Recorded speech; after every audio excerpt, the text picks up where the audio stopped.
Dude, this is awesome.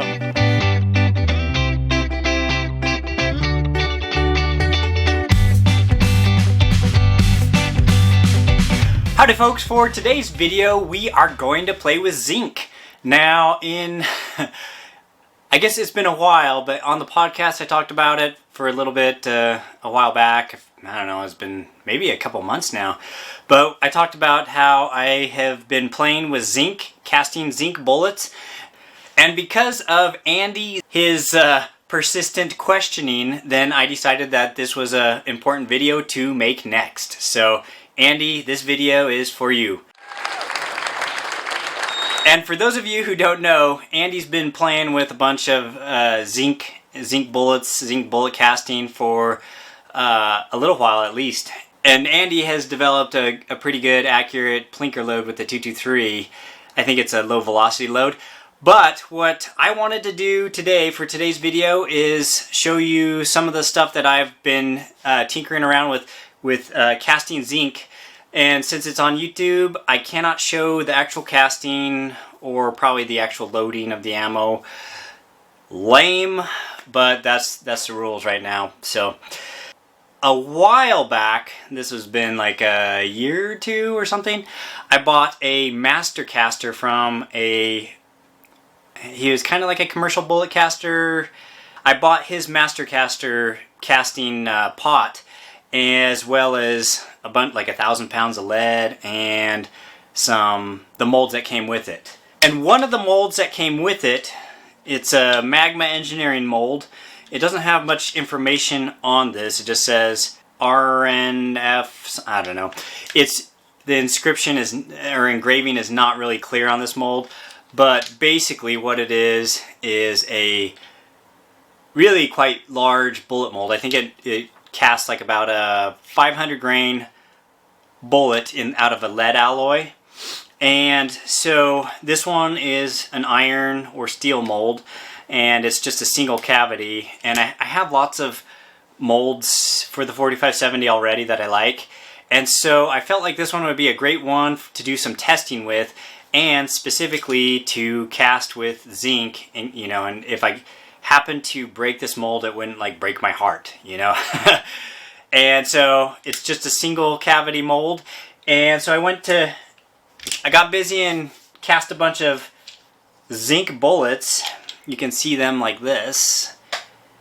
They came out like beautiful, and they required actually just minimal sizing. They came out to a pretty good size. I think it was like 450, let's see, 459, something like that.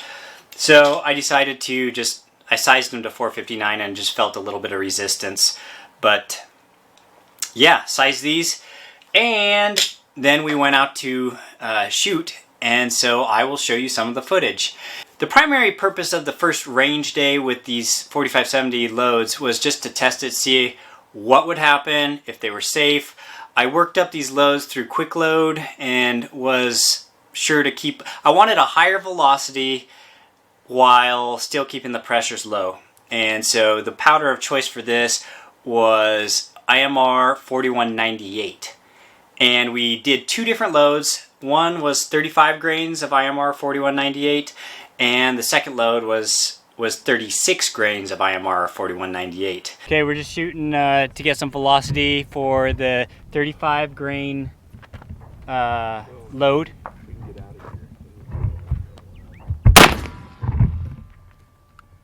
So that's 1600 basically. Yeah, 1595.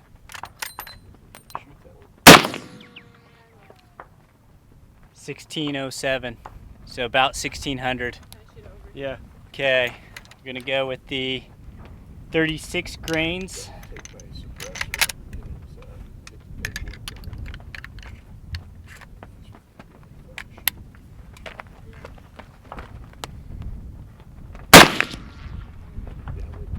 So 1658. 1640. So about 50 FPS faster-ish with an extra grain of powder. And after doing a little bit of testing on velocity, then of course we wanted to see if they shot straight. And so we shot at some targets, you know, just using iron sights that were, well, my buddy's lever action has a red dot, so that was kind of nice. But we shot some steel targets, and we wanted to see what the steel would, how it would react before shooting a ton of zinc on it. I thought that it would dent the steel, the AR-500 steel plates, because its zinc is quite a bit harder than the lead. Okay, Zinky. that was a pretty. It had potent. a tinny sound to it. The primers look good. The neck, everything. Yeah, everything just looks good. Yeah. Nice and clean burning too. Yeah. Okay, let's go take a look at the target, see what it looks like. All right, so here we have it. I think this was one hit.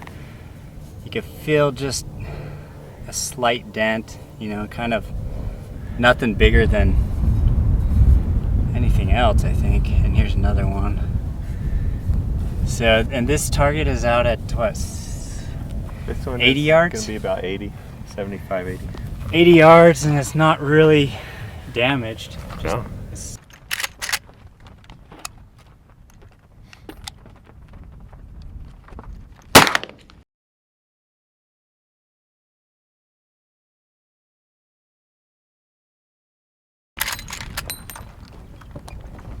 Good old 308. It's hard to beat. Man, that wind is just draining the battery. Yeah. What happens if you lose battery? Before it runs out of battery, it'll find out. It has that intelligence.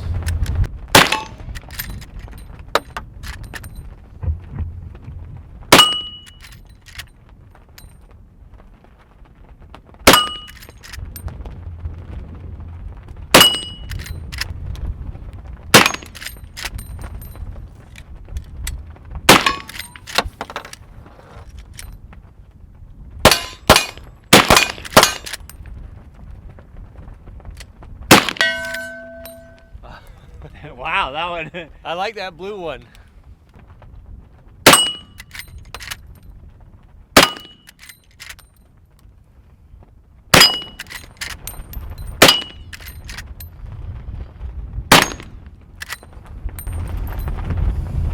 Those are kind of fun, huh?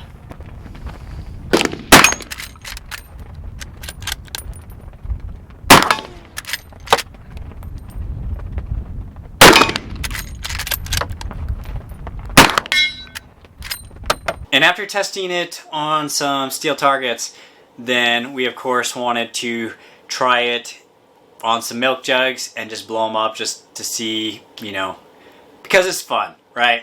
So shooting milk jugs is fun, and watching them blow up with the 4570 is awesome.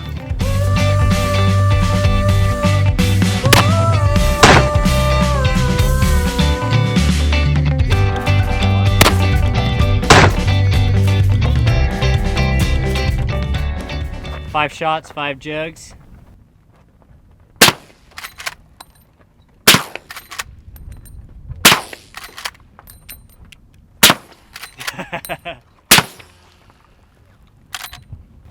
It sounds crazy with the suppressor on. Yeah.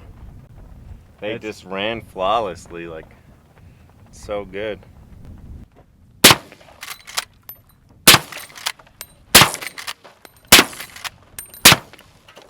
Dude, this is awesome. So good, and it's Yeah. comfortable, at least from back here.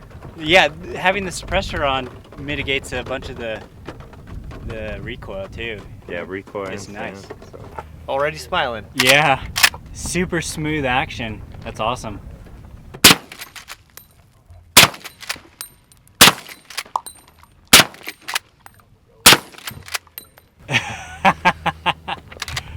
Yes. Yeah, that is. All right, so what do you smooth. think of that?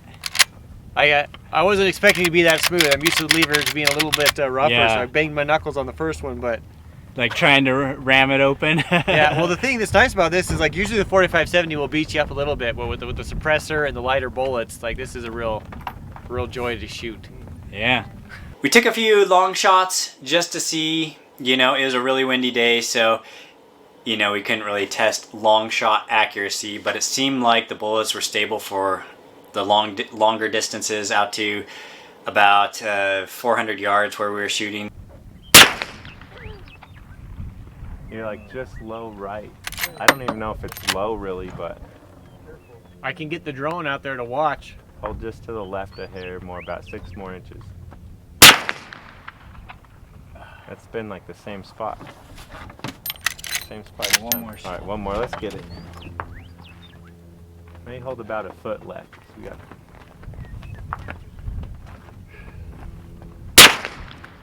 There it is. Yeah! Woo! So to summarize, the Zinc 4570 bullets, they shot safely, they shot fast, like there's a pretty fast velocity, and they stabilized properly. They did not damage the steel. They shot good enough at a distance to, you know, be able to hit the steel target a few times. And it's a free metal. You know, it's zinc is the zinc wheel weights that we cast these out of. A lot of times people just send them to the recycler or toss them because they don't want them. They want the lead ones. So if you have access to zinc wheel weights, you may consider, you know, utilizing zinc as a bullet material. Now, there is a lot of information or misinformation, I don't know yet, on zinc bullets out on the internet in the Cast Bullets forums and other forums where people say, you know, I shot a bunch of these and it burned out my barrel, and, you know, lots of different things that people are saying. So while I would say that it seems to be working fine, it's always one of those use at your own risk type deals, and until someone actually puts a large number of rounds through the same barrel, then we won't know what it does to barrels on the long term. But my thought is that it should be safe because zinc is softer than copper, and so that's what I think. But testing is required to confirm that, or to confirm that that is false. So anyways, if you'd like to see more zinc videos, leave a comment and let me know. And I hope to do another video about zinc bullets in the 44 Magnum. So anyways, stay safe, have fun, and go cast some bullets.